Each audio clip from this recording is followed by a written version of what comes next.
So what's this all about? Cachette again, so I'm too old for this. You just want me to say what people say about me. Weird question, I guess. My teacher says you'll grow out of it. It's just a phase. It was never a phase. I never grew out of it. I guess I'm too reckless, I don't know. People like to talk very loudly to me. They say I don't think things through. You're looking still good for your age. I'll figure it out when I'm older.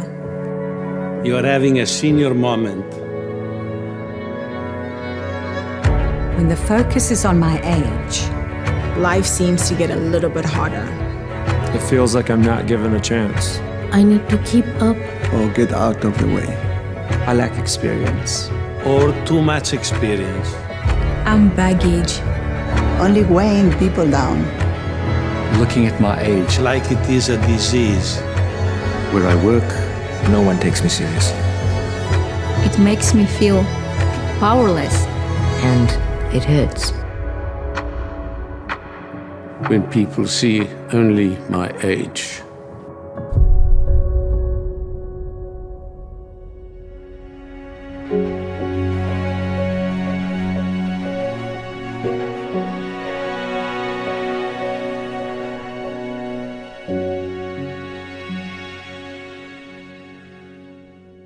I've seen that video many times, and it hits me every time. In fact, I got a couple of tears today. It is powerful. It's called Age Doesn't Define You. It was put out by the World Health Organization. It challenges age-based stereotypes, and it promotes inclusion at every stage of life. It reminds us that no matter what age, we all deserve to be seen, heard, and included. And so, I don't know, have you heard people say they're too slow? Or have we always heard they're always on their phones? These comments and similar comments and the video really captures the essence of ageism, which is stereotypes, prejudice, and discrimination against people, other people, ourselves, that are based on age or perceived age. It impacts younger people and older people. It can divide communities. It leads to isolation and loneliness. It shapes how we think, feel, and act. Ageism blocks good policies and harms the health and well-being of both younger and older people. Ageism is often overlooked in health, in human rights, and development, even though it affects people of all ages. So Linda, how do people think? So, thanks for the question, Tracie. I would like to talk about stereotypes, because stereotypes are around us. They're here all the time. We usually see them as being a bad thing. It's a shorthand way of understanding where we are, what we expect of others, and it's very, very natural because our brain, next please, needs to reduce the complexity of what's around us. You know, there are a lot of different people doing different things in different environments, and it can be overwhelming if we don't have some sort of simple way of classifying and reacting. So stereotypes actually are natural. They're normal. We all have them. Some of them are positive. There are some positive stereotypes. There are others that are negative stereotypes. And of course, because they're a simplified view of the world, they're often inaccurate. We know that we have the stereotypes. We know that people and situations are much more complex than our brain is able to understand right off. And so the problem becomes that even when we know they're stereotypes, they tend to be very resistant to change. Often we perceive things based on what we expect. And so these stereotypes that we have to deal with, we know that we do have these age stereotypes, as was described in the early video. And so our issue becomes, how do we prevent ourselves from falling into the trap of sticking to inaccurate stereotypes and seeing the world through the eyes of these inaccurate stereotypes? So I study, among other things, age stereotypes at work. And there are certain very common stereotypes. When you ask people, what is an older worker like? They say things like, well, you know, they have physical problems.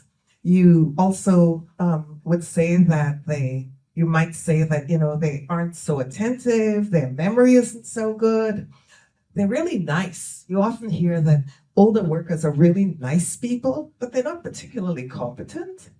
And the last part of this stereotype is they don't really want to learn. They don't want to really do new things, you know, and the whole technology thing becomes huge there because we've had big changes in the use of technology. They say, well, you know, older workers simply can't manage technology. Those are the stereotypes. And those are the stereotypes that we are trying to combat. Yes. So when we look at what really happens, not when we ask people what are older workers like, but when we actually look at older workers, what we see is that age essentially is not related to job performance. There are, people talk about two types of intelligence, crystallized and fluid. Crystallized has to do with the accumulation of experience, of expertise, things that you know, knowledge that is built over years. Fluid intelligence is what they call things like, being able to calculate and to have working memory and, create, manage change, fast changing situations well. And it certainly is the case that older workers tend to have more of this crystallized expertise experience. Younger workers tend to have more of the quick calculation and reasoning and, fluid memory. Knowing this reality, we do know that most of the complex problems that organizations have to deal with, whether they are, corporations or, community organization, whatever type of organization there is, we do know that problems are complex and they need both crystallized intelligence or expertise and fluid intelligence. The working memory that makes you agile and come up with quick. So putting the two together is what leads to the greatest productivity in the workplace. That is becoming very apparent. Increasingly, even though we think that organizations, are not really responding well to age and older workers and not treating them awfully well, that movement is growing. A huge movement is growing that says age-inclusive organizations are the best organizations. They're the most productive organizations. So they talk about things like age-inclusive work design. It used to be, older people have sort of physical limits. They can't be standing or sitting too long, etc. I teach in a university where my classes are full of 20-year-olds. And you know what? Young people can't sit for long periods. They want to stand. They want to move around as well. And so the things that we have been classifying with, older versus younger, it goes across the board. It goes across the board. Things that have to do with processing. I was talking about crystallized fluid intelligence. It may certainly be that there are older workers, though, who take a little time to process and to come up with, reasons and outcomes and recommendations and so on. It's the same thing in my classroom. The 20-year-olds in my classroom, especially in this age where we're paying a lot of attention attention to neurodiversity, people who have, different ways of learning, they take a little while to think, to pull things together. So it's not so much about age. It really is about the capacities, the strengths, the things that characterize people, whether they're older or younger. I'll talk a little bit about age-inclusive product development. I'll talk about Howard Head. Howard Head was an engineer, a very successful engineer. He retired and he took up tennis when he was in his 60s. And he found out that his wrist was not as strong as it needed to be for tennis. And on top of that, his wife was much younger than he was. And he wanted to win sometimes. So he used his engineering expertise and he designed a lightweight racket with a big sweet spot to aid him as an older tennis player. And you know what happened? What happened? Everybody is using this. I can't pronounce his name, but the Djokovic, thank you so much. Yes. Top player, he uses the head tennis racket. All sorts of people use the head tennis racket. And so when we talk about designing things for people, we know that it is not age linked as much. Designing for people can be used by the older and the younger. We were talking earlier about hearing issues. My husband is hard of hearing. He wears hearing aids. He was always a little bit, diffident about using the hearing aids. And then what happened? You sit in the bus and every single person has these little hearing aids on. And he said, I suddenly feel really cool. And so even though something is built for older people, to the extent that we're all using them because we all have diverse skills, we have diverse needs, and let us stop thinking about age as something that really separates us. Or, to use the words of the video, that really defines us. Age does not define us. This is just a quick shot of the Harvard Business Review, which is probably the primary magazine that is read by people in organizations. And you see that it's gone mainstream. Age inclusion, it says, your company's next competitive advantage. Very recently, there was a launch of a new documentary called Ageless. I don't know how many of you have seen it. Yes, isn't it amazing? Yes. It is very striking. I actually brought the bag that I got when I saw it, Ageless, and it was started by the Cummings Center, and over the next several months, it's going to be shown in many locations, and I think that it's going to be an important thing for all of us to see, because it talks about the fact that ageism affects people of all ages. It's built around these two people. One of them, this was at the event, which is why the young lady is wearing pearls, but she actually is a project manager in highway construction. She's 24 years old. She just graduated. She is the boss of the 87-year-old who is into blowing things up in order to make the highways. And they're working together, their collaboration. They were both shocked when they first met each other, but it turned out to be a real boon. And so this movie is built around them. And when you see the movie, I think you'll see what a powerful, powerful thing intergenerational groups are. So I will turn it back to Tracie. Okay, we've been told we're on a tight timeline. So quickly, so the conversation, like Linda was saying, has moved mainstream.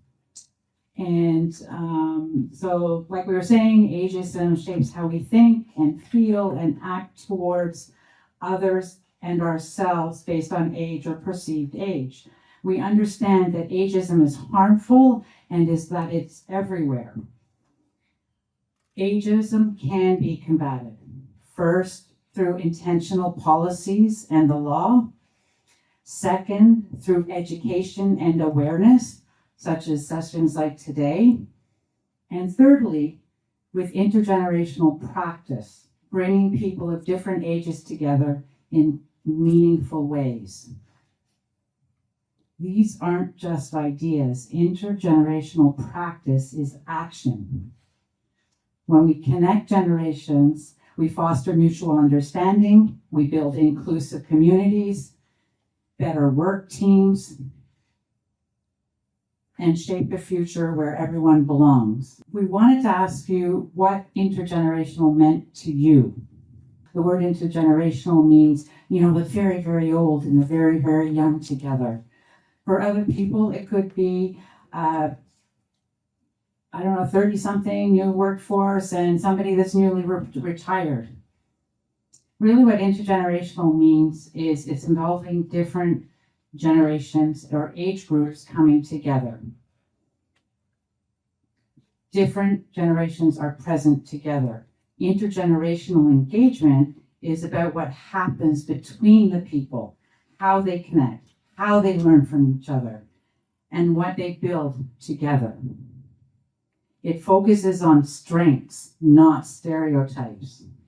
It creates opportunities for all of us to share, to support each other, and to learn from each other.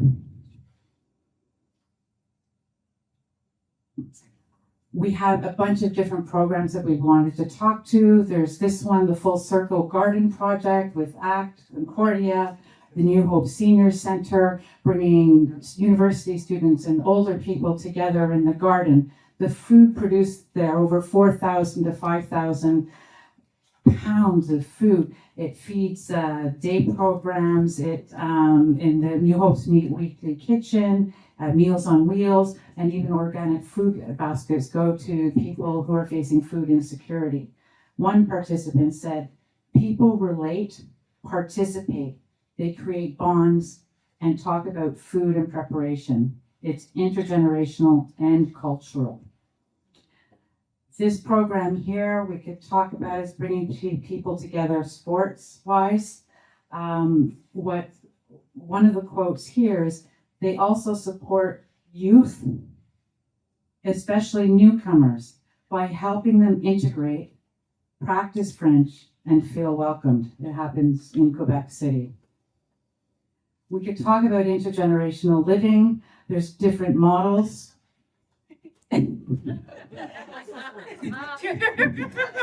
So I'm just going to start reading some quotes. Mr. Warchis, who is a retired professor, brought somebody in a co-housing situation into his house, an empty room. Not only does he have someone to share a meal with, but he has someone who is teaching him the internet memes and TikTok.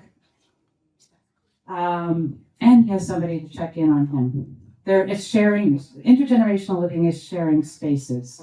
It's not multi-generational living. There's students living in residences, seniors' residences. They get room and board in exchange for volunteer hours, walking, shared meal, conversations, activities.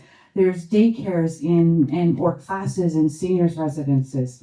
And we can also talk about the Indigenous traditions where people are living, it's based on mutual care, shared responsibilities, people passing down wisdom and sharing traditions. Everyone's supporting each other.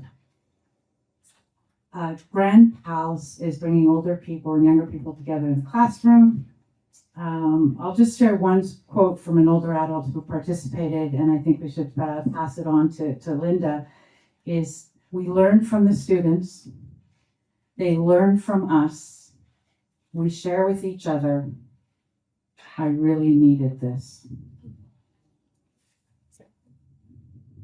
I now have 20 seconds, and I'm going to use them brilliantly, simply to say that when you bring people of different ages together, something clicks, something happens.